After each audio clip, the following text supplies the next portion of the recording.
Hello friends, this is me, your host. Welcome back to our channel.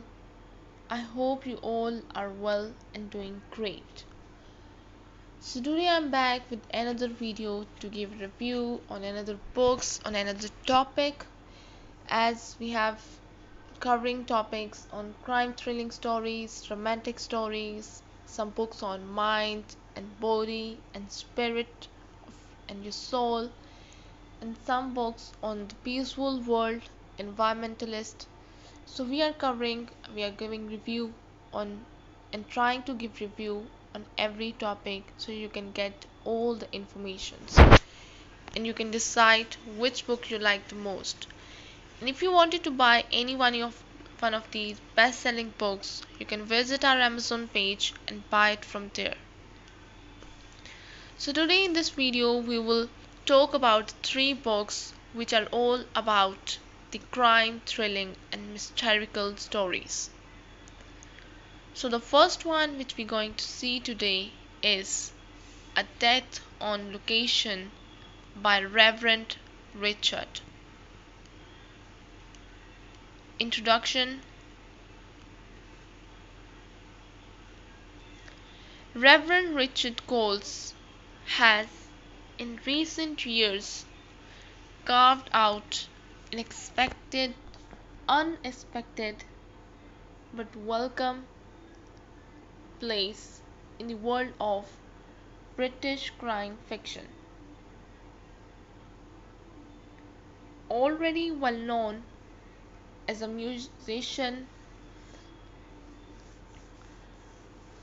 with the commoners, broadcaster, and clergyman,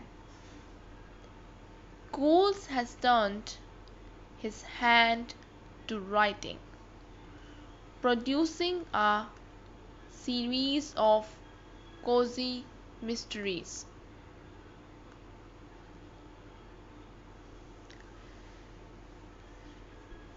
Centered on the thoughtful, observant Canon Daniel Clement. With A Death on Location 2025, Coles delivers in the 4th century in the Canon Clement mysteries, following Murder Before Evensong.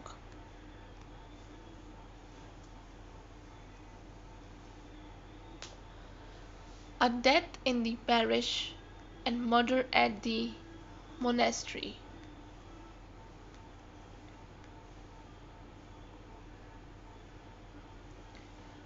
The new installment continues Cole's project of blending the classic trappings of the cozy crime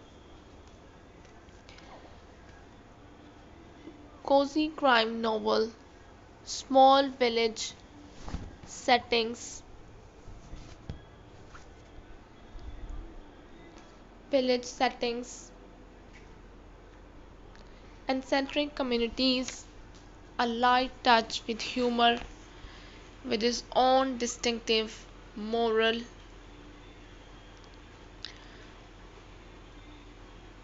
perspective.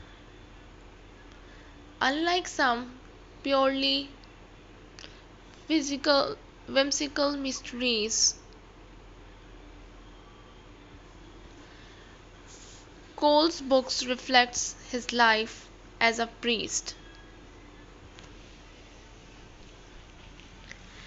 Cole's books reflects his life as a priest. They contain an underlying concern with truth, justice, community, and conscience.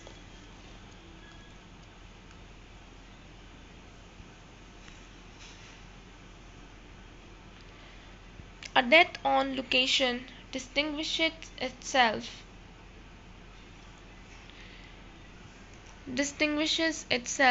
from its predecessors by introducing an element of Hollywood spectacle into the sleepy parish of Champton. The arrival of a film crew upsets the rhythms of village life,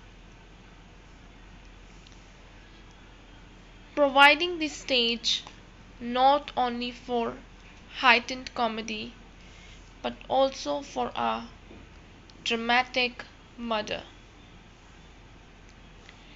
In this review, I will explore the novel's plot, characters, themes, style, and position with both Cole's series and the broader tradition of British cozy crime.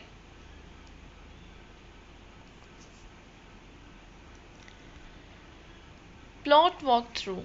The setup spring 1990 in Champton.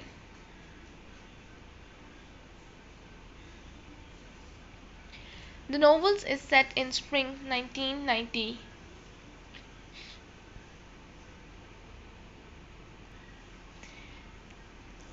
a period chosen carefully by Coles, by situating the story not in the present but on the cusp of the 1990s.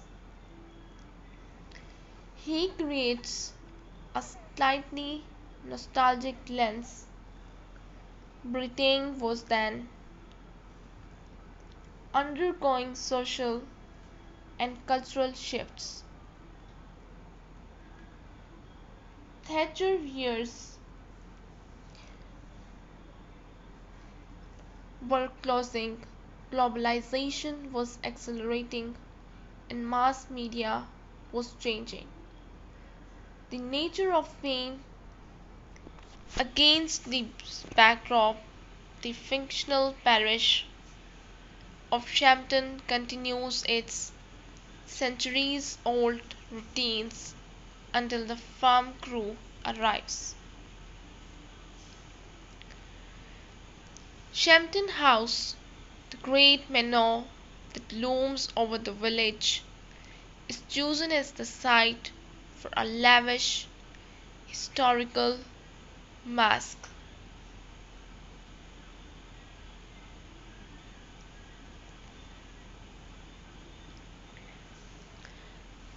Lavish masque. The production demands ornate costumes, wigs, crowns, farthingales, and it enlists locals as extras. At first, the villagers are both excited and unsettled. Gossip thrives. Who has seen which actor? Who has been chosen for which role? Who disapproves of? Who disapproves of the disruption?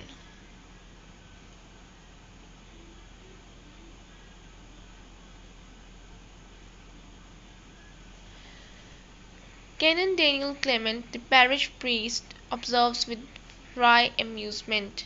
He knows the rhythm of his community and senses both delight and irritation among his parishioners. The inciting incident, a shocking death,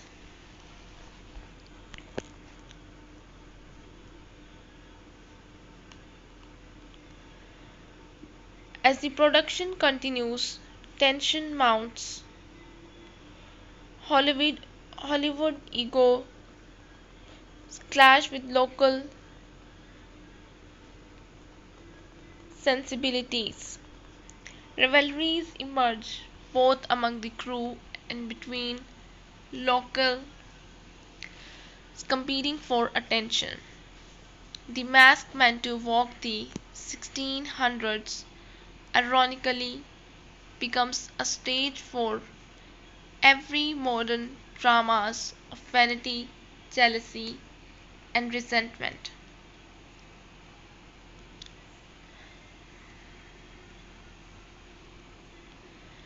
Inevitably, tragedy strikes. One of the crew is found dead under suspicious circumstances. The festive glamour turns instantly into fear and suspicion. The villagers are scandalized. What has this glamorous intrusion brought into their midst? The investigation. Detective Sergeant Neil Vanloo arrives to lead the official inquiry. He is diligent, pragmatic, and skeptical of interference.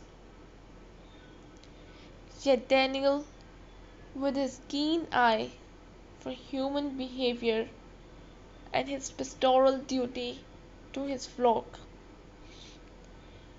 cannot resist becoming involved. He spoke to parishioners, listens to their fears, and notices small inconsistencies others might miss.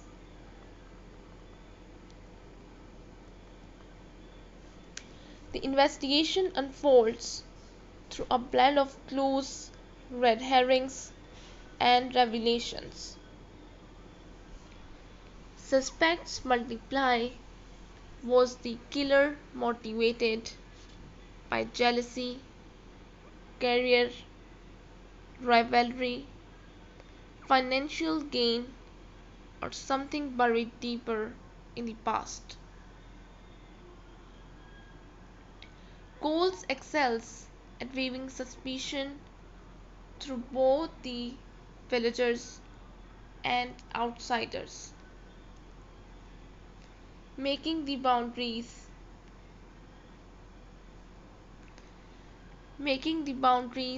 between them blur. The resolution. Without revealing the killer's identity, it is enough to say that the solution is cleverly staged. The world of performance and costume becomes more than metaphor. It plays into the mechanics of the crime itself. The ending reinforces Cole's consistent moral emphasis. Justice is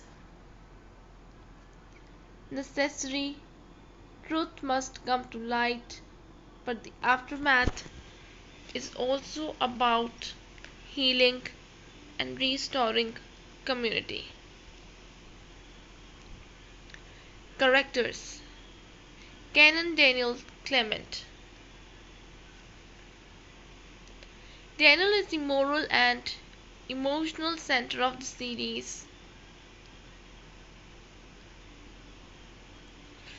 Unlike Hercule Poirot or Sherlock Holmes, who rely on brilliance and detachment, Daniel's sleuthing emerges from his pastoral role. He listens, notices, and empathizes. His intelligence is less forensic and more psychological.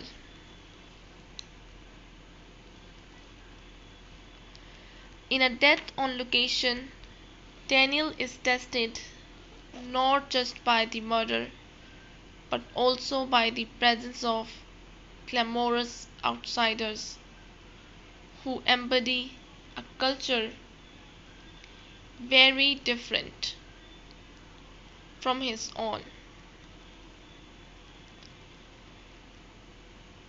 He wrestles quietly with questions of authenticity.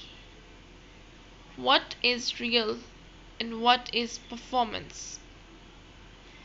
His vocation as a priest gives him a unique perspective.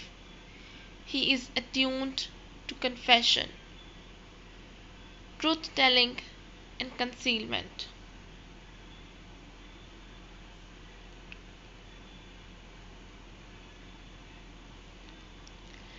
Detective Sergeant Neil Vanloo. Neil Vanloo functions as Daniel's foil.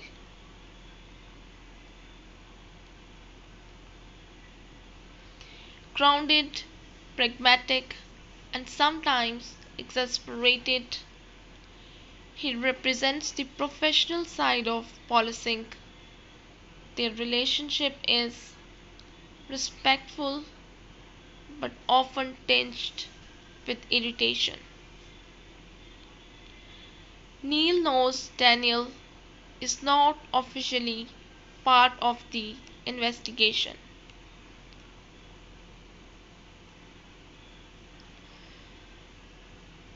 Their interplay adds humor and texture to the narrative. The villagers. The villagers are the lifeblood of the cozy crime tradition, and Coles continues that heritage. They are nosy, opinionated, eccentric, and warm. Some embrace the film crew, thrilled by novelty, others bristle at the intrusion. Each villager becomes a potential source of humor, clue, or comic relief.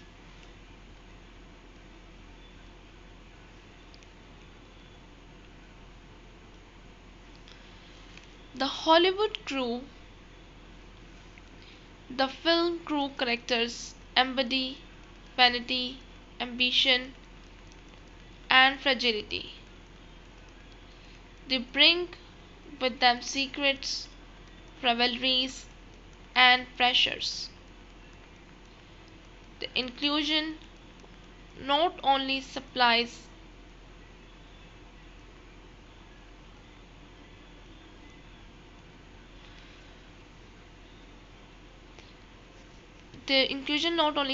suspects but also allows Coles to explore the theatricality of human life.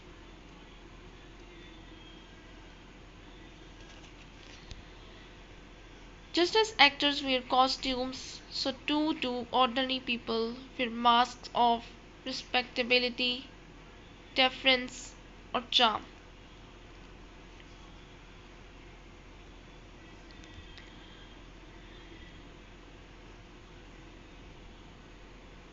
Literary style. Cole's prose is elegant, restrained, and often humorous. He has a gift for sketching characters in a few deft strokes, a mannerism, a turn of phrase, a piece of gossip. The tone is cozy but not twee. There is warmth but also sharpness. The pacing is deliberate. Some readers may find some readers may find the build up before the murder long, but this is part of Cole's method. He immerses readers in village life so that the murder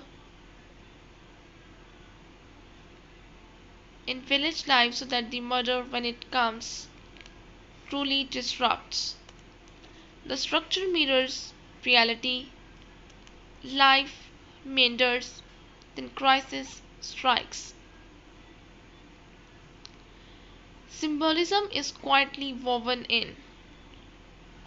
costumes, and masks.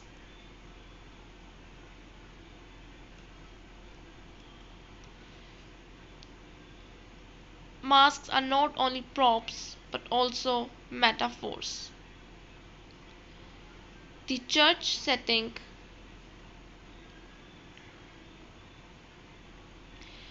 The church setting, though less central here than in some other earlier books, provides moral gravity.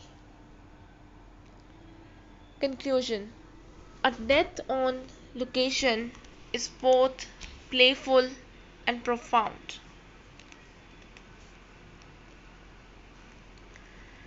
Its Hollywood intrusion provides spectacle and humor, while its murder mystery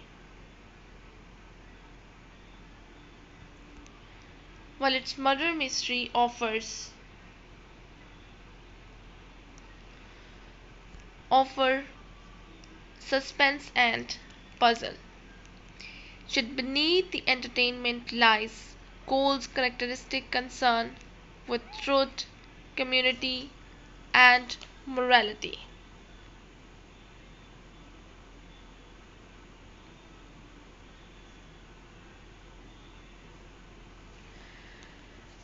As the fourth Canon chemistry, it demonstrates Cole's increasing confidence as a novelist, his characters as a sharper, his settings richer, and his themes more ambitious. While it may not satisfy readers, crave relentless pace or gritty realism, it offers exactly what the cozy crime genre promises: immersion, amusement, and moral clarity. Final verdict: 4.5 out of 5 stars. A thoughtful, witty, and thoroughly enjoyable addition to contemporary British cozy crime. Semantic Reverend Richard Coles is one of the genre's most distinctive voices. Extended review of The God of the Woods by Liz Murray. This is the second book about crime, thrilling, and mystical story which we're going to see today in this video. So, the introduction, context, and expectations. Liz Murray is a novelist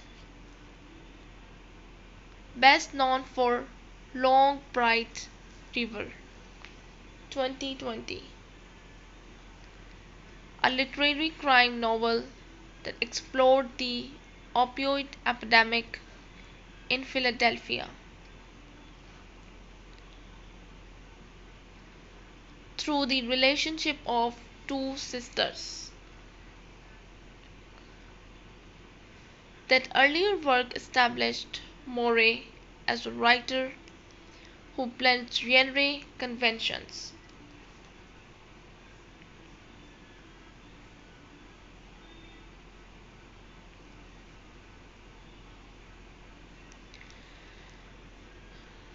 In that case, crime fiction with literary depth, psychological acuity, and social commentary. When The God of the Woods was announced in 2024, readers were eager to see if you could bring the same skill to a new landscape. Unlike Long Bright River, which was urban and contemporary, The God of the Woods dives into a rural wilderness setting and a historical moment. It uses the familiar hook of a missing child, a trope in both thrillers and literary fiction, but complicates it with class tensions, intergenerational trauma, family secrets, and questions about the power and limitations of memory. The book was marketed as a blend of suspense, gothic atmosphere, and family saga, and it delivers on all three. At its heart, The God of the Woods is not only a mystery about what happened to Barbara Van Laar, a wealthy landowner's daughter who disappears from summer camp, but also about the earlier disappearance of her brother Bear years before. Through its non-linear narrative and multiple perspectives, the book asks, what do we choose to hide? What do we refuse to remember? And what do we sacrifice in the name of wealth, reputation, and survival? Detailed walkthrough, the setting and the family. The story is set in the Adirondacks in upstate New York. The Van Laar family owns thousands of acres of forested land. On part of it, they run a summer camp called Camp Emerson, which caters to wealthy children. The Van Laars present themselves as community benefactors, but their land ownership and wealth isolate them from the working class locals who depend on them for seasonal jobs.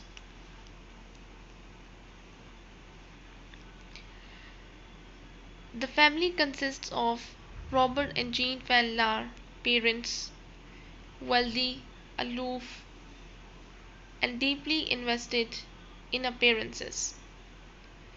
Pierre, Robert Jr., their firstborn son, who vanished years earlier while still a boy. His disappearance was never solved, and the grief lingers. Barbara Van Laar, their younger daughter, 13 in 1975, who disappears at the start of the book. Barbara's disappearance. The novels open with the shocking disappearance of Barbara from her cabin at Camp Emerson in 1975. Camp counselors and fellow campers assume she has run away or gotten lost in the woods.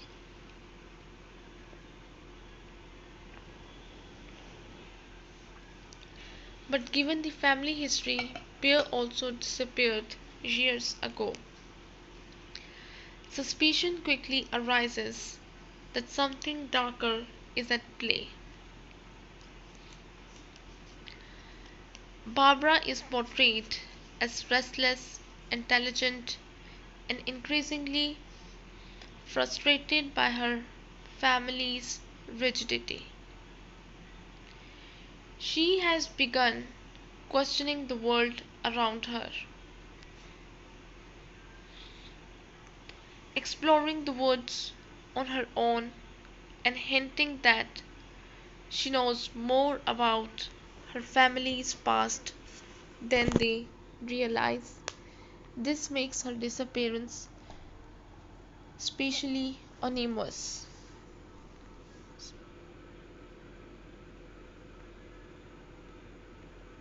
The truth about Pierre and Barbara.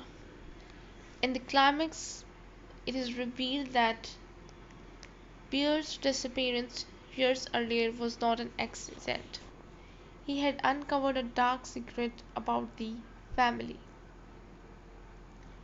possibly involving financial exploitation, land disputes, or hidden abuse, and was silenced.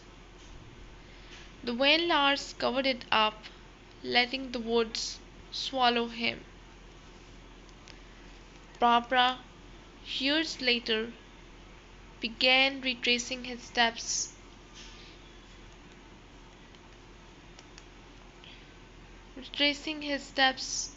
Her curiosity and defiance made her a threat to the same fragile system of lies. Her disappearance is ultimately revealed to be tied not to an accident, but to deliberate silencing by those closest to her. The exact details of Barbara's fate are devastating.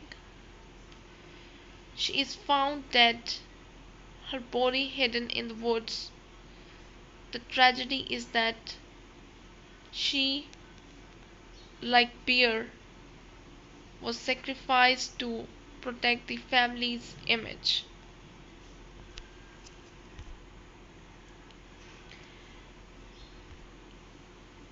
Themes and symbolism. Family trauma. The Van Laars are trapped by their refusal to process grief. Silence about Bear leads directly to Barbara's vulnerability, wealth, and privilege. Money allows the Van Laars to evade scrutiny, highlighting systematic inequalities. Memory and silence. What is repressed returns. Secrets buried in the woods eventually resurface. Nature as power. The woods symbolize both mystery and truth. They swallow the innocent but also hold the evidence of corruption. Coming of age and loss of innocence. Barbara's journey mirrors the dangers of adolescence.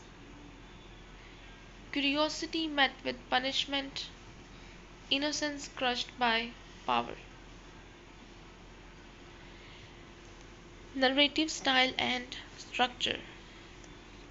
Moray employs a non-linear narrative, weaving together multiple timelines and perspectives. This creates suspense but also mirrors the novel's thematic concern with memory fragmented, incomplete, and subjective.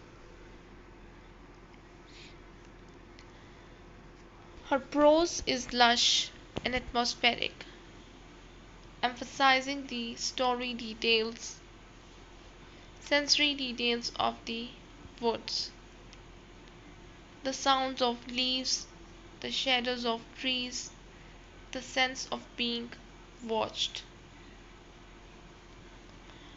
This immersive style heightens the tension and underscores the novel's Gothic undertones.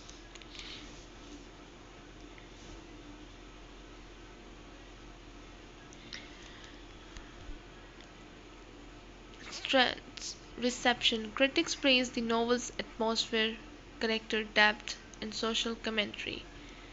The Washington Post called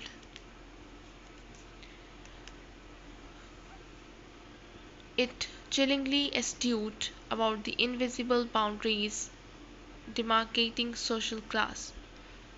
Publishers Weekly admired its layering of timelines.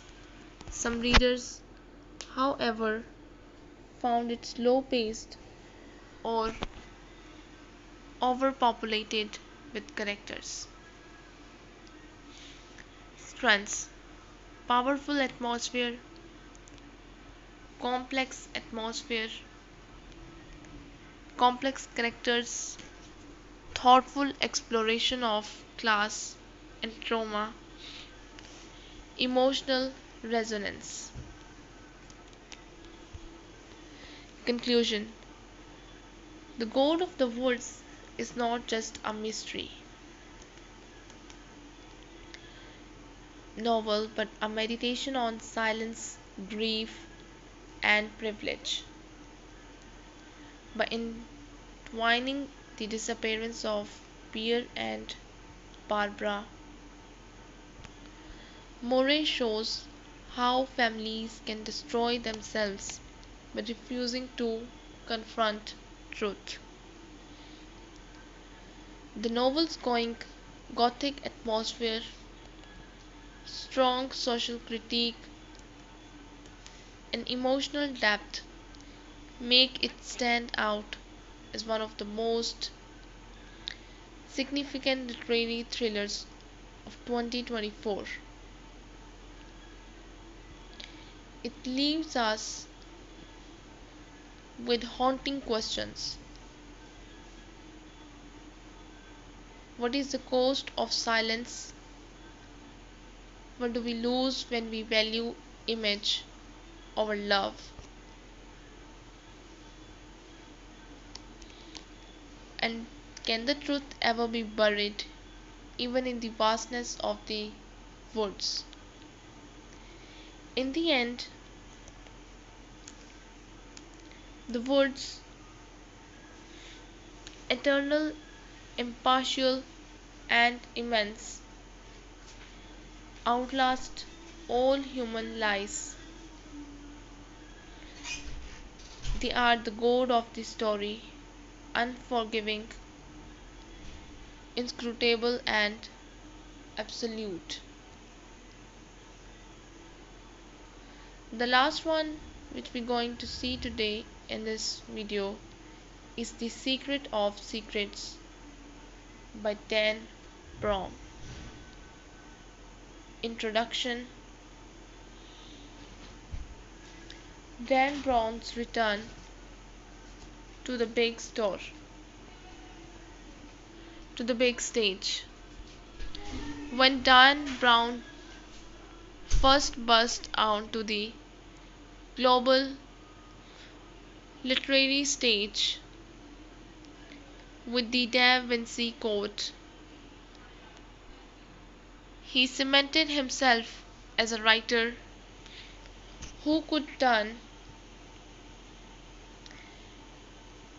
who could turn historic knowledge, history, art, and religion into pulse-pounding thrillers. His protagonist, Harvard symbolist Robert Langdon,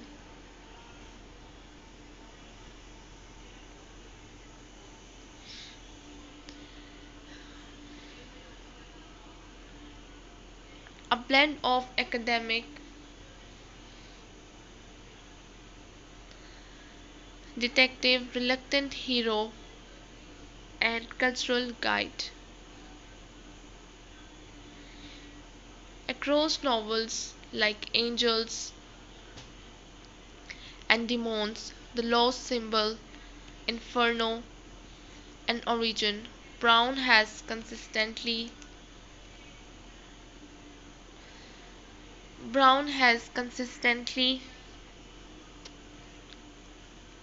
mixed fact with fiction, weaving mysteries from codes, symbols, and controversial ideas.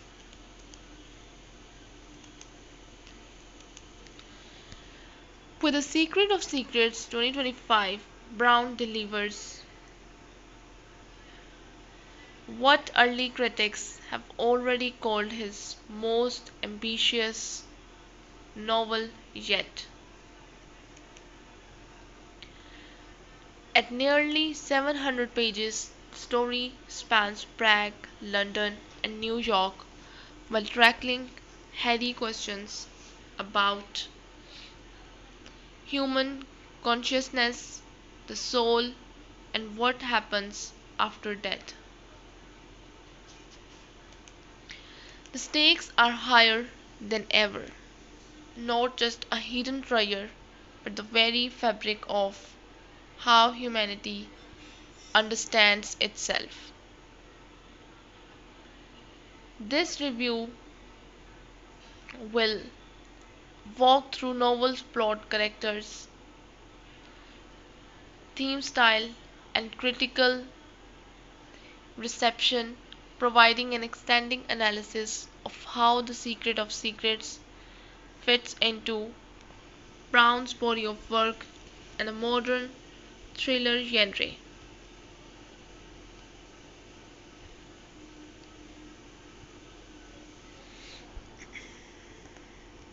Plot summary with spoilers.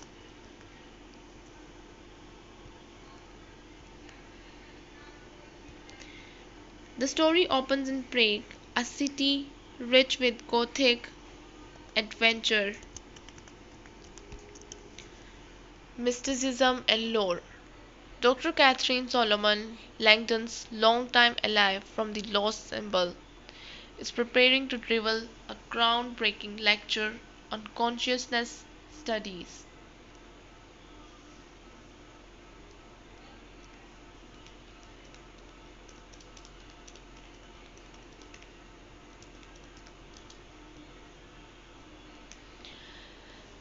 Her manuscript, based on years of noetic science research, suggests evidence that human consciousness may persist after biological death, a claim with explosive implications for science, religion, and philosophy. The inciting incident. Before the lecture, Catherine's colleague is found brutally murdered inside a cathedral crypt, leaving behind cryptic symbols burnt into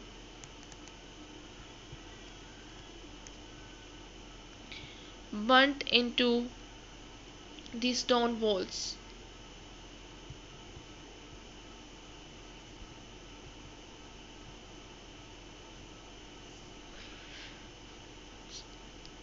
The chase across Prague, Langdon quickly finds himself hunted not only by police who believe he is implicated, but also by a shadowy organization determined to suppress Catherine's research.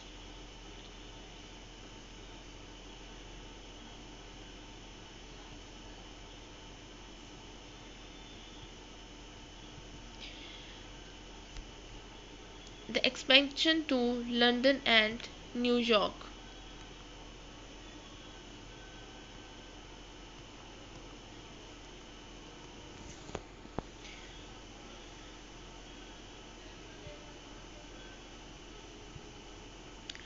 As the conspiracy deepens, Langdon's search expands beyond Prague.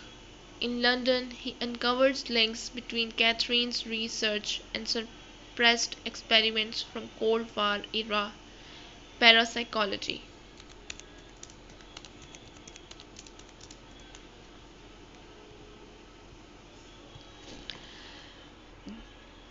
The climatic revelation.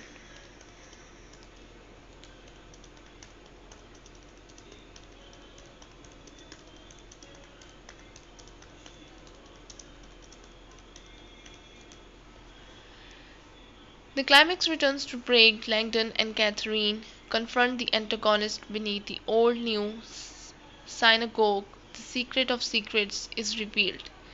Catherine's completed research demonstrates reproducible evidence that consciousness exhibits measurable energy measurable energy patterns even after clinical death. The antagonist tried to destroy the data, but in a final twist, Catherine reveals she had encrypted her work within a symbolic code that only Langdon could unlock. The truth survives. The villain dies in a collapse of underground tunnels, a symbolic burial of secrecy and corruption. The ending.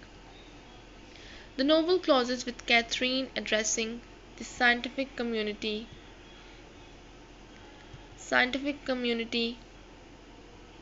Her claims spark global debate. Some hail proves as it proves of the soul, others condemn it as a pseudoscience. Langdon, ever the rational scholar, reflects on the power of symbols. Humanity has always sought meaning beyond death.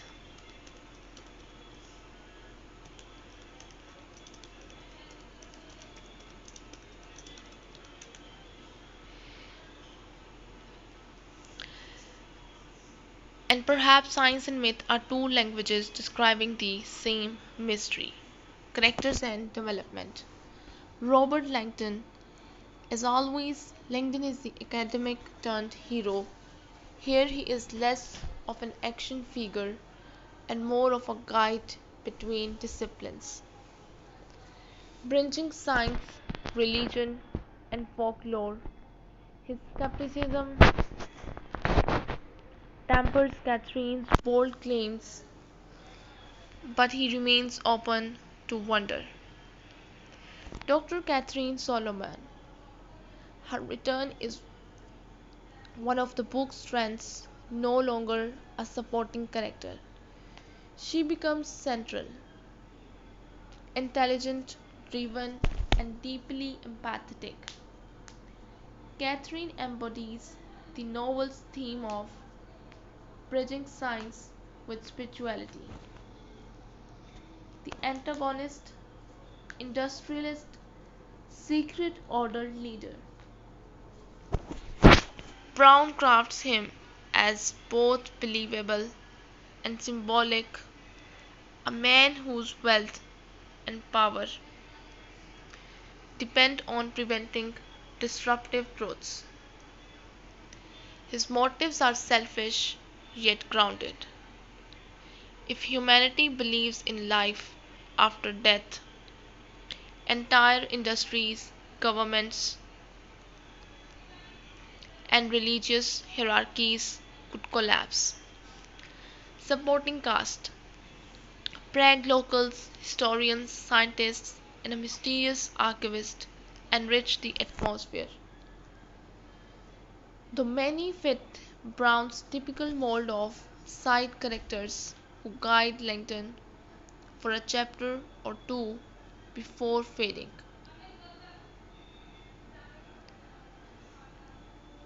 Setting and atmosphere. Prague is the novel's true star. Its cobblestone streets, Gothic cathedrals, alchemical history, and Jewish legends provide a tapestry that matches Brown's fascination with as cities as puzzle boxes. The golem myth serves as both plot device and metaphor, a creature animated beyond death, just as Catherine's research claims consciousness survives beyond the body. London and New York feels less central, more like narrative bridges. Still, Brown uses London Masonic history and New York's financial power to contrast with Prague's mysticism. Themes and ideas. Science versus mysticism. Catherine's Noetic science stands at the intersection of empirical research and spiritual belief. Brown doesn't claim her findings are true. Instead, he dramatizes humanity's hunger for answers. The persistence of consciousness. The novel speculates about what happens after death. Brown avoids preaching, but dramatizes the fear and hope tied to this question. Power and secrecy, as in the Da Vinci Code, institutions to suppress knowledge. Here, it's not about church history, but about protecting political and economic power from disruption. Symbol as bridges. Langdon constantly reminds us symbols outlast time. Whether religious icons, scientific diagrams, or the golem, they help humans grapple with mysteries beyond language. Conclusion. The legacy of the secrets of secrets. The Secret of Secrets may not be Brown's most flawless novel, but it is arguably his boldest. It asks the deepest question of all: what happens when we die? By combining Prague's mysticism, modern science, and timeless symbols,